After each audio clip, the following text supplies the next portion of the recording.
Hey there, welcome back to another video. This time it is a quick unboxing. These are things that are already unboxed, but these are the items I mentioned in the previous video that I was waiting for, and I finally got them. From Arrow Video, all the way from the UK. Now, I thought I was going to get these in time for my birthday, but that didn't really happen. But I did get them still in the month of my birthday, so I guess it still counts as a nice belated birthday present.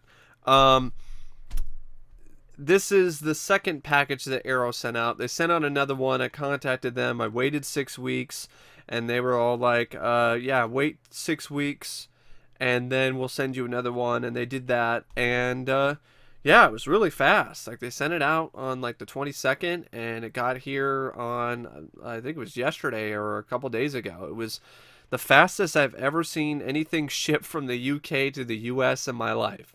So I got to give Arrow credit for that. They made it work out. So these are the 6 Blu-rays I got from Arrow Video's flash sale. Videodrome. I have this on DVD, the Criterion edition. I'll keep that because I really like the way it's designed. It looks like a VHS tape and everything. And it's just a nice little collector's item. But I'm definitely glad to have this because I'm a really big fan of this movie. And this has a new transfer of the film and has a whole ton of features on it. So, yeah, long live the new flesh. Videodrome. This isn't the limited edition, but I think the limited edition, the only thing different is that it had a different case and a different cover art. And I think it had like a booklet or like a little book in it, and then had like some short films from Cronenberg. Uh, I'm fine with having this. This has pretty much all the features that are on that, and Arrow's usual great transfer. Then I got Bride of Re-Animator, and this one has the brand new 2K restoration of the unrated version. I don't. It doesn't have the theatrical cut, and I'm okay with that because the theatrical cut cuts out gore and cuts out scenes. And if I want to watch the theatrical cut, I could just watch the DVD that I have or the Laserdisc I have laying around somewhere. So, yeah, I'm pretty fine when it comes to that. It's got reversible cover art. So did Videodrome, and it has the cover art for the theatrical poster. I actually like this commission cover art for Bride of Re-Animator more than the cover art that was used for the DVD and the VHS releases. Has a decent amount of features, interviews with KMB, and a few other stuff. This one actually has a booklet, so that's pretty cool. But yeah, Bride of Re-Animator, glad to have that. Great companion piece to go with my Blu-ray of Re-Animator. And this year, Beyond Re-Animator is going to come out through Vestron, so I'd like to get that too and complete the Re-Animator trilogy and move them dead bones. And if you've seen the Bride of Re-Animator music video, like not Bride of Re-Animator, Beyond Re-Animator music video, you know exactly what I was referencing. Then I got Deep Red, Argento's Deep Red. I also like this cover art. I think it's pretty cool. This has a new transfer of the film, plus a bunch of other features, commentary tracks, interviews. This one does not have. It also has the different cuts of the film. It doesn't. There's another cut I think that's on a limited edition. But what I meant by different cuts, different audio cuts, because it has the English and the Italian version. And it has the original version, but it looks like, which I think is unrated. I believe so. I could be wrong, but this is the original version of the film. And what's interesting about these Argento Blu-rays from Arrow is that they have features that are not on the Blue Underground releases or the Anchor Bay releases, but those releases also have features that are not on these releases. So it's one of those cases where I'm going to have to end up keeping the DVD and the Blu-ray. I probably would have anyway for the Argento collection. And then we got Tenebrae. I really like this one, so I'm really glad to have this on Blu-ray. And this has more interviews within the cast and crew and a commentary track and a new transfer and reversible cover art. And here we have Inferno and this one has a new transfer of the film and some other interviews and stuff like that. But yeah, I'm definitely keeping my my DVDs of Inferno and Tenebrae in Deep Red. The DVD I have at Deep Red is the uncensored English version, and it has some interviews on it that are not on these Blu-rays. But regardless, I mean, it was a crazy good deal, and I'm a big fan of Argento. So, and Arrow does a really great job. Arrow is honestly, I would say right now, I give them a leg up over Scream Factory.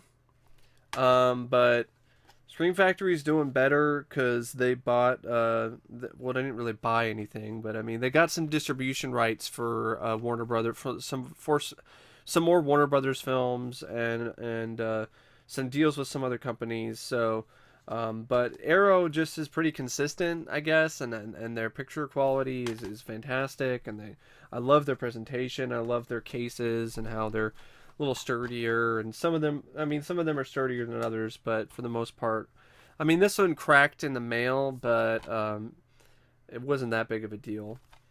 And yeah, Hell Comes to Frogtown for the collection for Roddy Piper.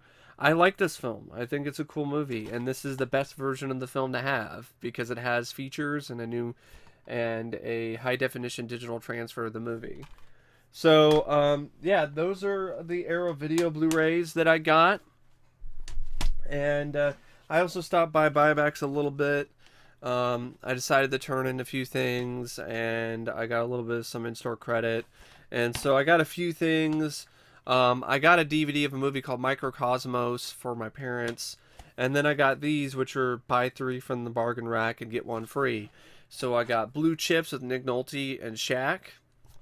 I got TNA's Bound for Glory 2006, I believe. I think, yeah, 2006. This is when TNA actually wasn't that bad. It has the World Heavyweight title match with Special Enforcer Kurt Angle between Jeff Jarrett and Sting. You have the 6 Sides of Steel for the World Tag Team title. AJ Styles versus Christopher Daniels versus LAX. I was so excited to talk about the Fallen Angel. My fucking voice cracked apparently. So yeah, Christopher Daniels versus LAX and AJ Styles. 8 Mile Street Fight. The War Machine Rhino versus Christian Cage. X Division Championship match. Senshi versus Chris Sabin. The Loser Gets Fired match. Eric Young versus Larry Zbyszko. The Monsters Ball match, which featured special referee Jake the Snake Roberts. I completely forgot he was even associated with TNA in any way. Abyss versus Samoa Joe versus Runt versus Raven. And then there's a 4 Corners tag team match. The Team 3D versus America's Most Wanted versus the James Gang versus the Naturals. And then the Kevin Nash Open Invitational X Division Gauntlet Battle Royale. So yeah, 3 hours of TNA. TNA actually, in my opinion, early on, they were better than WWE at the time. So that's what's kind of really too bad about TNA is that a lot of people forgot about how solid and how decent they were at the start, and then it just went down the tubes later, just like WCW. Yeah, it has these stickers. Buybacks, my local Buybacks cheaped out and went for cheaper stickers, and they're pain in the ass to take off. And yeah, so I didn't even bother doing it, and I probably won't. So if you ever see me talk about any of these movies, you're just going to have to deal with the stickers being on there because it's such a pain in the ass to take them off. Speaking of sports, I also got Kiss Shot. Unfortunate name, just a weird title, and kind of a weird kind of movie. I don't think this is a theatrical release. It stars Whoopi Goldberg. You also have Dennis Franz in it. And it was edited by me. Because it says edited. I don't know if it can show this because I turned off my auto zoom. Yeah, it's blurry as hell. But it says film editor Michael Brown. So if this movie is terrible and the editing is especially bad, I can be like, man, I did a shitty job. This is why I don't edit movies. Exhibit A. But I like Whoopi Goldberg, and I was curious about it because Whoopi Goldberg in a movie where she plays pool, like, okay, all right, I'll give that a shot. Normally she doesn't play the lead in a film where she plays any kind of sport, so that's why I thought might be kind of worth a watch sometime. And then I got a 2-disc comedy set for Denis Leary, The Ultimate Collection. I like Denis Leary. I liked him in Demolition Man as Edgar Friendly, and I've liked him in a lot of other stuff. This has 2 of his stand-up specials, No Cure for Cancer and Lock and Load. It also features bonus material and stuff like that from some of his other things like music videos, footage from never before released footage from his Comics Come Home benefits, and even some clips from Shorties Watching Shorties, which I actually do remember watching on Comedy Central. So yeah, so not bad. I mean, I only paid I only paid $3 for all of those. I mean, I didn't really break the bank or anything. And the other item I got was only like $7. So this is a pretty good deal. So yeah, this nice stack of Arrow Blu-rays and some stuff from Buybacks. So anyway, thank you for watching. I hope you enjoyed this video. I'm planning on doing some Blade reviews coming up next, as well as a review of Roseanne Season 10. That actually might be posted before the Blade reviews. Who knows? We'll see, because Season 10 just concluded, and I wanted to give my thoughts on the season. And I got another episode of Talking, not really Talking Cinema, Celluloid Nation.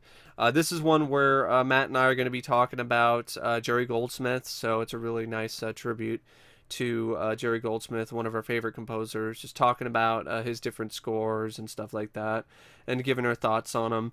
And after Blade, I plan on jumping right back into the requests again. And it's not going to be a request month because there's so many requests. It's going to be an ongoing thing. I hope to get it done by the end of the year. And then after that, after I do that for a little bit, sometime in June, I'm going to be doing the Death Wish films, because the reboot's coming out, the remake's coming out on home video. And I want to give it another shot. I saw it in the theater, I didn't mind it, but I kind of want to watch it again. And put it in context with the other Death Wish movies.